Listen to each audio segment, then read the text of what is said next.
لو أنزلنا هذا القرآن على جبل لرأيته خاشعا هذا القرآن على جبل لرأيته خاشعا لو أنزلنا هذا القرآن على جبل لرأيته خاشعا متصدعا من خشية وتلك الله. الأمثال نضربها للناس لعلهم يتفكرون.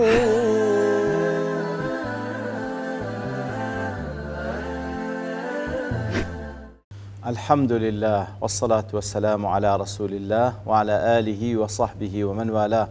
السلام عليكم ورحمة الله. برزان خوش حالم لواني 1470 لواني كان تفسير القرآن في روزبين وخزمتان ومن بست رزامندي رب العالمين وهوادان مئوي عزيز السودي اللي والبقرن. أعوذ بالله من الشيطان الرجيم. بسم الله الرحمن الرحيم. للذين لا يؤمنون بالآخرة مثل السوء ولله المثل الأعلى وهو العزيز الحكيم. ديار مناسبة وآترق الآت كان بيشوتر وكبقاعدة له لما بين الله تعالى أن المشركين تكلموا بالباطل في جانبه تعالى وجانبهم. كاتكوا لآت كان بيشوتر الله تعالى باني ويكركوا مشرك كان بنا حق وصفي الله تعالى كركاتك وكتيان ده بال أو وكرشان بخوان برياده بين ما هو الحق في هذا المقام. ليرد خايقر سبحانه وتعالى لو مقام دا وزباني حق دك فقال تعالى على تقدير الجواب لمن كأنه قال فما يقال في ذلك. كواتا لدوائي كفرمي أوان أو قول باطلي دلين يتلواني كسيق بردي باشا قولي حق سيا خايقر سبحانه وتعالى لو الله عمده فرمي للذين لا يؤمنون بالآخرة مثل السوء أي لهؤلاء المشركين أو مشركان الذين لا يصدقون بالبعث والثواب والعقاب أن كباوريان بزنديبون وبباداشت وسزانية نموني أوان المثل القبيح والعيب والنقص. راسي نموني أوان كوا إيمانيا بآخرتنا وكافرانا نموني قبيح وخرافة أو كوا تشتق عيب نقصاني هي لوان دوشيتوا. ولله المثل الأعلى أي ولله الوصف الأفضل والأطيب والأحسن. والله نموني الله تعالى نموني تاكترين نموني باكترين نموني تاكترين أفضل ترلبو الله تعالى لوي من توحيده لتوحيد يخوايكي وتنزهه عن الولد لوي كوا براستي الله تعالى زور دورة لوي كوا من دالي ببيا ومن دال نسبة درية بال أو وأن له جميع صفات الكمال المطلق من جميع الوجوه. الله تعالى همو صفات كمال برزو بلنديه لهمو روية كوا صعدي دلي وهو كل صفة كمال. ولله المثل الأعلى واتوى له كل صفة كمال همو صفتش كمال هذا اللي تفعل الله تعالى. وكل كمال في الوجود فالله أحق به. همو كمالتش لو وجوديها بيتير توابيك هي الله تعالى شاني أوى من غير أن يستلزم ذلك نقصا بوجه فهيش شويق لهيش صفتش لأفعالي لا أقوالي الله تعالى نقصانين. وله المثل الأعلى في قلوب أوليائه ونمونه هذا برزه الله تعالى لضلي أولياء دوستاني خويك وهو التعظيم والإجلال والمحبة والإنابة والمعرفة. لضلي أولياء كانشي أو بري نمونه برزه لبقورزانيني الله تعالى لا محبته خوشويستني وناسين وقرانوان لبولاي الله تعالى. ابن تيمية دلي ولله المثل الأعلى دلالة على أن الله سبحانه وتعالى يستعمل في حق قياس الأولى. كواتا أو أتبلغي لسرويك لحق الله تعالى قياس أولى وتاكترين بكارده هندري كما جاء بذلك القرآن وكقرآنش أو هاب دفرمي وهو الطريق التي يسلكها السلف والآئمة. يتر أو ريقاية لباس كرديني خواهي قولك وسلفي أو أمته إمام كاني أو أمته باسا كذا وكو إمام أحمد غير أوان. فكل كمال ثبت للمخلوق فالخالق أولى به إذا كان مجرد عن نقص هر كمالك كلبو مخلوق ثابت بي لبو مخلوق كان ثابت بي أجر هز نقصان تيدان بي الله تعالى في أولاتنا وكل نقص ينزه عنه المخلوق فالخالق أولى أن ينزه عنه هالنقصانية شيش كوا لبو بشر لبو مخلوق نقصاني بي دي الله تعالى زور أولاتنا هم نقصانية لي دور بي فالله تعالى له المثل الأعلى الله تعالى نمونه هذا برزه فلا يضرب له المثل المساوي بهيش شويق نمونه البخواي قلنا ندريته كوا مساوي بلقى البشر إذ لا كفو ولا ند له خواي قوله هاوشانين يتوكو نمونه ومثالي هاوشيوي لبو بهندريته فضلا عن أن يضرب له المثل الناقص كواتا نموني هاوشان لو ناهندريته خواي قوله هاوشانين سبحانه وتعالى نوكهر نموني كمكرتي نموني هاوشانش لو ناهندريته ولا يكتفى في حقه بالمثل العالي ولبو خواي قولش مثل عالي ناهندريته عالي نا بل له المثل الأعلى برسترين نمونه لبو الله تعالى لبرو إذ هو الأعلى سبحانه لبرو بخوي سبحانه وتعالى برسترين نمونه لو دهندريته ابن عثيمين ضلي صفات الله تعالى كلها صفات كمال لا نقص فيها بوجه من الوجوه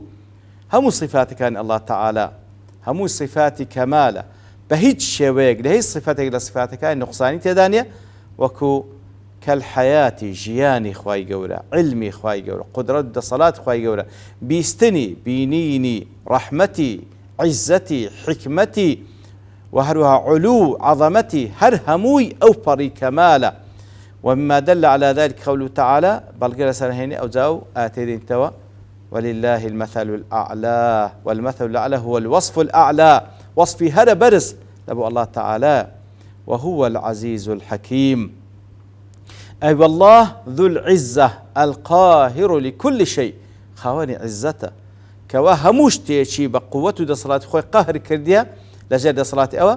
وهو الحكيم الذي يضع الأشياء في مواضعها اللائقة بها حكيمة الله تعالى الحكيمة هموش تقل زيقاي خوي دادين أو شتيك أو زيقاي كليد وشيتوا ببي أوي هيس خلالوكو هيس خطأك لتدبير براو بردني خواي قور هبي ابن جرير ضلي والله ذو العزة التي لا يمتنع عليه معها عقوبة هؤلاء المشركين الله تعالى خاوني وعزة دا صلاة قهرية كوا هيج كسك ناتواني امتناع بك بتايبتي أو مشركانا كوا خواي قور قربيوي عذابيان بدا سزايان بدا هيج كسك ناتواني امتناع بك خوي بدا تبناي كسك ولا عقوبة من أراد عقوبته على معصية إياه أجر خواي قول عقوبة هالكسك بدا هيز ناكس كسك هيز قوته دا صلاة يقنية بتواني ما نعبي لعقوبة خواي قوله إتر لأن الخلق خلقه والأمر أمره خلق خويتي سبحانه وتعالى فرماني أو ولو يؤاخذ الله الناس بظلمهم ما ترك عليها من دابة ولكن يؤخرهم إلى أجل مسمى فإذا جاء أجلهم لا يستأخرون ساعة ولا يستقدمون مناسبة يؤثر قالوا بيشوتل لما حكى الله تعالى عن القوم عظيم كفرهم وقبيح قولهم كاتك الآت كان بيشوتر خوي سبحانه وتعالى باسي أو كافراني كركوا تكفر شي جورو قبيح ناشرين ذكر كمال حلمه وصبره تليردا خوي جورا باز لا أو بري حلم وصبر خوي دكا وأنه يمهلهم ولا يعجل بالعقوبة الله قال أوش الله تعالى مهلتيان بيدا خوي جور بلناك لسزادانيان ولو يؤاخذ الله الناس بظلمهم ما ترك عليها من دابة أي ولو يعاجل الله الناس بالعقوبة أجر الله تعالى بلبك لسزاداني أو خلقي بسبب شركهم وكفرهم بسبب ويكوا شريشا لبو الله تعالى برياده كفريا بالله تعالى كذا وافترائهم على الله وعصيانهم له كاتك افتراء دروه الدبستن لسر الله تعالى سر بيتيدكا لأهلك بسبب شؤم ذلك جميع الناس وغيرهم من الدواب أجر الله تعالى بيوي سزايان بدا بسبب أو كفر الشركي كوا أوان ديكن الله تعالى بتوانا كوا هرهميان بە هەموو خەڵکی و دەواب بێکەوە لەسەر ڕووی زەویە هەمویان لەناو ببا. شنقيتي ضلي يعلم أن قوله تعالى ما ترك عليها من دابة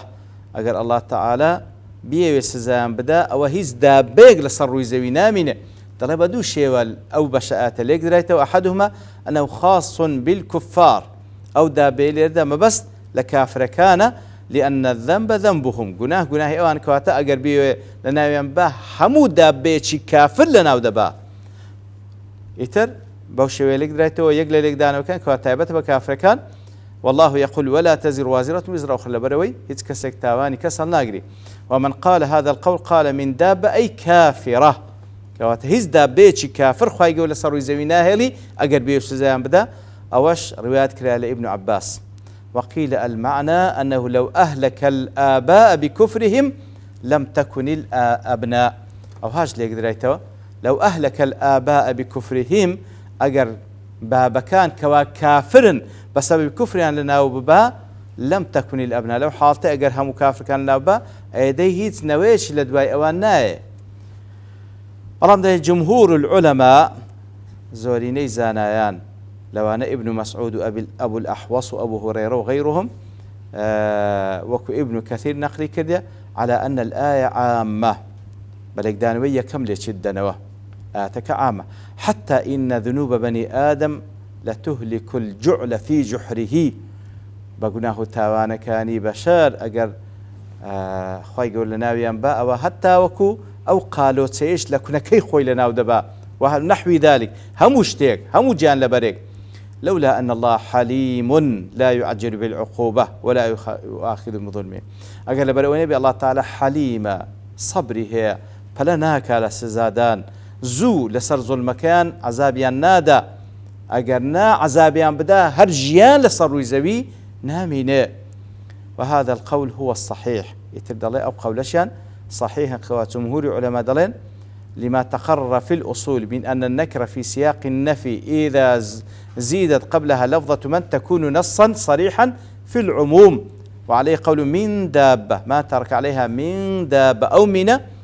كالسياق أو جملة هاتية كواسياق كنفية لو حالتي تفيد العموم كواتهموجا لبران دقريتوا أوي بيب قتري دابة لإنسان ولغير إنسان كان هموي دقريتوا أقول الله تعالى سبحانه وتعالى به ويسزايان بداو حليم نبي جيان لسروي زوينا من وهمو دابة كان لناو دبا ومن اختار أن المراد بالدابة هنا الكافر على وجه الخصوص أواني كواب اليقدان ويكم ليجدنوا كذلك دابة لرمى بس دي دابة كافرة كيا وكو واحدي وقرطبي إن قيل برام جمهور علماء دلين نا همو دواب كان دقريتو مسلمان وكافرة دي باشا أو كافرك ديار لنا ودسم بس أدي إيمان دارك جناهيتيا قيل يجعل هلاك الظالم انتقاما وجزاء لو حارتي لنا توني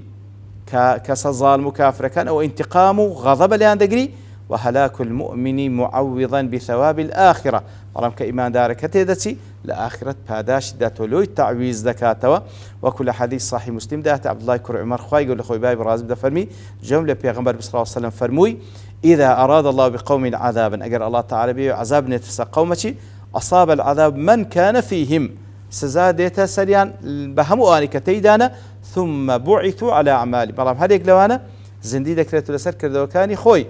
وقيل ظاهر الآت العموم وهندش دلين هاد أصلا ظاهري آتك بقشتيا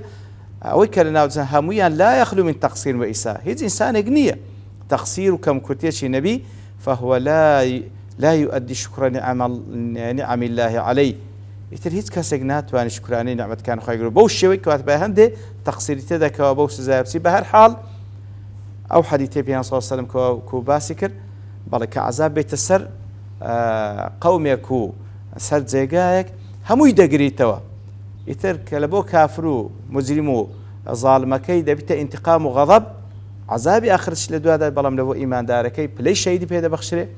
ولا سن نيته كارو كردو خوش الزني دكتو خوي يقول لقيامته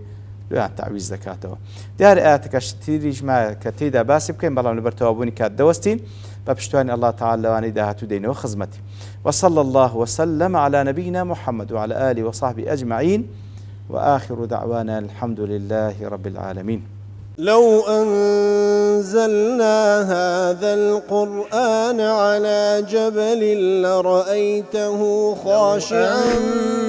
أنزلنا هذا القرآن على جبل لرأيته خاشعا أنزلنا هذا القرآن على جبل لرأيته خاشعا متصدعا من خشية وتلك الأمثال نضربها للناس لعلهم يتفكرون.